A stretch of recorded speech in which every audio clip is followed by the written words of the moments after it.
Happy Monday, everybody. Harrison Graham and Jeffrey Cooperstein. Things have slowed down on the NBA free agency front. Obviously got the Summer League going on, which, by the way, Coop, pretty fun first Summer League Absolutely. game. Mavs lost by 1, but we'll continue to keep you up to date with that. But we thought we'd take today and kind of just break down why Klay Thompson's going to be a good fit on this team and why the Mavericks made it a point to bring him to Dallas. And why they could be the favorites in the Western Conference after acquiring him. But first, we want to hear from you guys. Will the Mavs make it back to the NBA Finals? If you think so, hit that like button. If not, comment why. Let us know why you don't think they will win the West and get back to the Finals.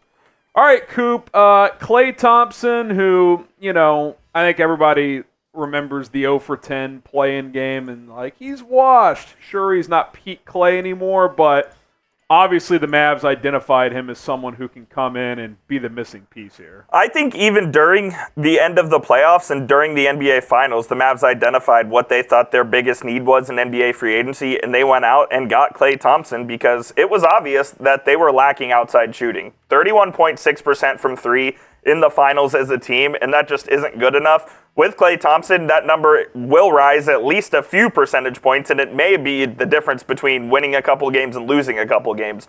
So I think early on they identified this as a need for the team, and they went out and got him. I did think it was interesting, and obviously we even said this on the show, when Nico Harrison said the top 7 or 8 on the team aren't going to change. Like we said, if their lips are moving at that time of year, they're probably lying. So I think they knew that this was the plan for a long time, and that they needed to go get an upgrade at this spot. Yeah, I think we saw, too, in the playoffs, P.J. Washington shot unbelievable in the first 2 rounds. And then not only did he fall back to earth, he actually undershot based on how he performed on average throughout the season, especially in the finals, just could not make shots. Derrick Jones, too, he wasn't as hot as P.J. was earlier in the playoffs, but shot much better than that. He didn't shoot well.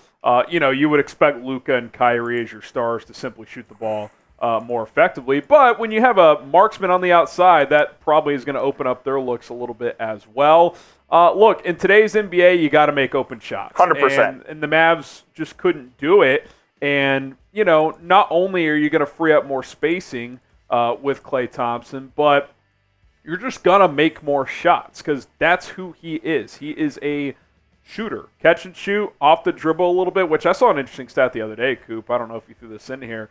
He had 116 made threes off the dribble last year. Wow. Which was 4th in the NBA. So I think there's this idea that he can't dribble and create his own shot at all. And look, I'm not going to say you're going to run an offense through Klay, but it's not like he's incapable of an occasional step back off the dribble type of three.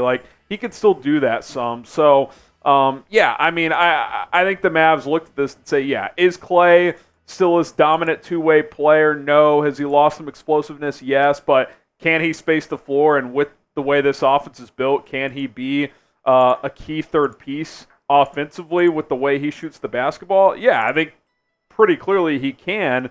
And he's been healthy the last couple of years, which, was a question a few years ago. Yeah, coming off the Achilles, he played 76 games last year as well, so he did stay relatively healthy. And I just think the Mavs lineup just looks a lot more potent with Klay at the 3 as opposed to a Derrick Jones, even a Najee Marshall, who we think will be able to shoot the 3 this next season coming off a good year. He just makes them a lot deeper. And when you look at the first 8 on the Mavs, you have these 5, and then you add Najee Marshall, Daniel Gafford, and I'd say Quentin Grimes. Quentin Grimes, exactly. Yeah. I just think it's a lot more potent than what they had last year, and I think they improved the team after winning the Western Conference. Now, that's not to say it's going to be an easy road back to the NBA Finals by any means, but I do believe that they improved themselves and positioned themselves very well to make another deep run in the postseason. Yeah, and you think about some of the pieces, too, is Kyrie going to improve at this point in his career? Probably not, but Derek Lively should. I think P.J. Washington and Daniel Gafford, they've been around, but they've only been on this team for a few months. You would think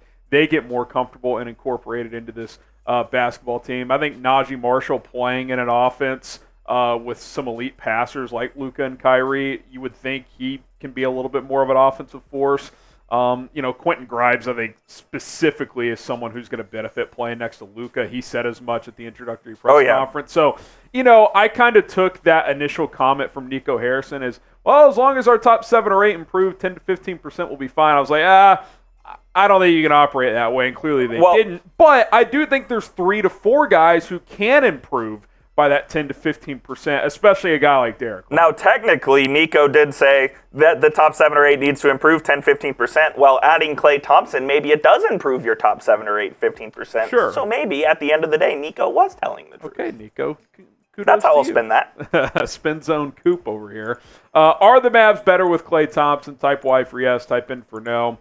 Again, if you just simplify it as much as from Tim Hardaway to Klay Thompson, I don't see how you can't say yes. So I'm going to say yes. The question is, are you better enough to get back to the finals and compete for a championship? That remains to be seen, obviously. Subscribe to the channel. Our Mavs coverage is not slowing down, even though free agency has slowed down quite a bit. News, rumors, analysis. If trade rumors are out there, we will cover that. Summer League is ongoing, so lots of reasons to subscribe. So join the movement here as we're trying to get to 30,000 subscribers. Do it now. All right, other news and notes, Coop. I mentioned Summer League earlier. It was a fun first game. We'll talk about that for a second, then we can get to the NBA Cup group the Mavs are in a second. Dallas back in action tonight? Yes, they're back in action tonight against the Memphis Grizzlies. I think it'll be an interesting game, honestly. You're going to have Zach Edey playing for Memphis. He elected to not play for Canada in the Olympics so he could get ready for the season there with Memphis. So I think it'll be interesting. A player to watch on the Mavericks side, I think Jazz Gortman, who they signed the day before Summer League started. I liked what I saw from him in the first game, honestly. He has a little offensive game to him. Could be a potential two-way candidate. Yeah, some just quick rapid-fire takeaways from the first game, looking into the second game. Some interesting things I thought. I thought Ajinka, he's definitely raw offensively, but he's also a little better than I kind of thought he would be. Like, you could tell he's athletic. He's a decent handler. He had one take with the left hand that he banked it off the glass. That was nice. So I also think he's pretty close to being an NBA defender right now. He kind of reminds me of where Omax was last year. Like, he's not ready to play in the NBA, but maybe in a year he is. So, send him back to France, play a lot, then come over next year. Omax is a little underwhelming offensively. We'll see if that comes around. I thought he guarded okay, but offensively he didn't really have a game that I would have liked to see. Maybe tonight he does a little better. I hope they try to run the offense through him and get him some more looks. But yeah, it wasn't a great performance from Omax, and I wouldn't say he exactly inspired confidence. I also forward. forget his name, but that 7'5" guy from Ole Miss. Yeah, he's a legit rim protector. Now, he's raw. He's kind of just throwing his body around half the time. But I wonder if he's someone they'd consider signing on a two-way and just planting in Frisco. Because look, I think his body's going to give him some limitations. Absolutely. But could he be a number 3 center in a few years? Could he be a more of a defensive Boban type where he can't play heavy minutes because of how big he is, but maybe he can give you 10, 12 minutes down the road? I don't think it's impossible. If you have a discernible NBA skill like blocking shots like that, I think you'll find your way into the league, and he clearly does. So I think the Mavs are going to take a hard look at him. When you have size like that and the ability to protect the rim, it wouldn't surprise me at all if the Mavs use one of their 2 remaining two-way spots on him. So we'll see what happens with that. It'll be interesting to see a matchup against Edey tonight, that's for sure. Yeah, that's a very good point. All right, you look to next season, the in-season tournament group for Dallas. They got Denver, Memphis, Golden State, and New Orleans. Certainly not the easiest group of all time. The NBA tried to F the Mavs once again. It's no shock here. But I did want to kind of have this discussion because I think we're kind of on 2 ends of the spectrum here. And let us know down in the comments as well. Does the NBA Cup matter to you in the grand scheme of things? Not really. Obviously, you want to win the games because it counts for the overall record. But I don't think it matters hardly at all. I mean, obviously, players have some incentive. There's some extra money involved there. I'm not against it. I think all these people out last year this is stupid. What's the I'm not that, but I'm not sitting here I'm not circling the in-season tournament games. It is what it is. I think the reason I think it matters a little bit is because it gives you a sense of maybe some high leverage, high pressure games early in the season where that could pay dividends down the road. Now, it didn't pay dividends for the Los Angeles Lakers, but who won it last year. But I do think that if you play in those situations early in the season, it can kind of give the coaching staffs and players just an idea of what it might be like down the road in the postseason. Now, we know the games aren't going to have the same intensity and whatnot, but I do think you still want to win the games, obviously, because it counts towards your regular season record. And if you end up making the final, it's one extra game.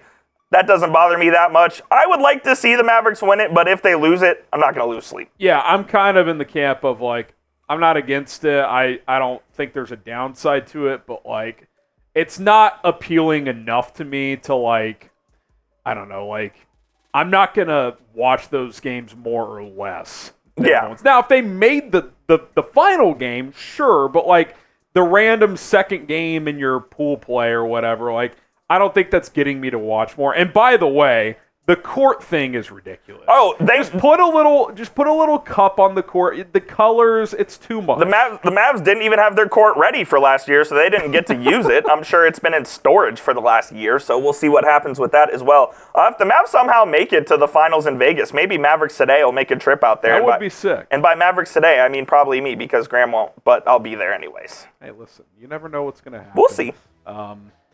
Big Coop will be there. Big Coop will be there no matter what. No matter what. All right, we'll be back tomorrow with more Mavericks news and notes. We'll kind of rehash Game 2 of Summer League, see what happens tonight, so check that out. He's Jeffrey Cooperstein. I'm Harrison Graham. Hit the subscribe button. We'll see you guys then. See you soon.